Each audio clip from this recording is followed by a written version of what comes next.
Assalamualaikum warahmatullahi wabarakatuh.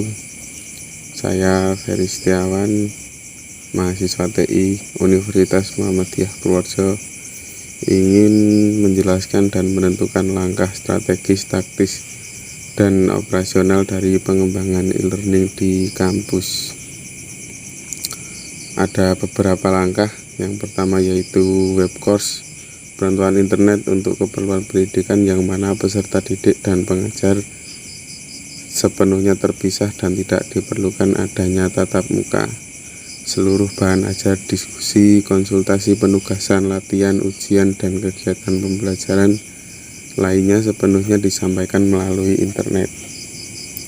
Dengan kata lain, model ini menggunakan sistem jarak jauh, web-centric course, penggunaan internet yang memadukan antara belajar jarak jauh dan tatap muka. Sebagian materi disampaikan melalui internet dan sebagian lagi melalui tatap muka, fungsinya saling melengkapi. Dalam model ini, pengajar bisa memberikan petunjuk pada siswa untuk mempelajari materi pelajaran melalui web yang telah dibuatnya. Siswa juga diberikan arahan untuk mencari sumber lain dari situs-situs yang relevan.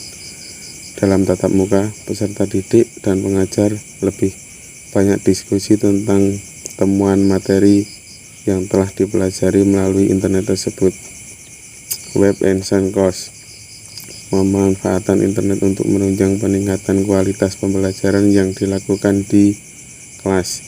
Fungsi internet adalah untuk memberikan pengayaan dan komunikasi antara peserta didik dengan pengajar, sesama peserta didik, anggota kelompok, atau peserta didik dengan narasumber lain. Peran pengajar dalam hal ini dituntut menguasai teknik mencari informasi di internet, membimbing pelajar mencari dan menentukan situs-situs yang relevan dengan bahan pembelajaran, menyajikan materi melalui web yang menarik dan diminati, melayani bimbingan dan komunikasi melalui internet, dan kecakapan lain yang diperlukan. Pengembangan sistem e-learning. 1. Strategis. Pengguna sistem ini pelajar hanya dapat mendownload bahan-bahan belajar yang diperlukan dari sisi administrator. Ia hanya dapat mengupload file-file materi. Pada sistem ini, suasana belajar yang sebenarnya tak dapat dihadirkan, misalnya jalinan komunikasi. Sistem ini cukup berguna bagi mereka yang mampu belajar otodidak dari sumber-sumber bacaan yang disediakan dalam sistem ini, baik yang berformat HTML, PowerPoint, PDF, maupun yang berupa video. Sistem ini berfungsi untuk menunjang aktivitas belajar mengajar yang dilakukan secara tatap muka di kelas. 2. Taktis. Fasilitas yang ada pada sistem ini lebih bervariasi dari apa yang ditawarkan dalam sistem pertama atau statis.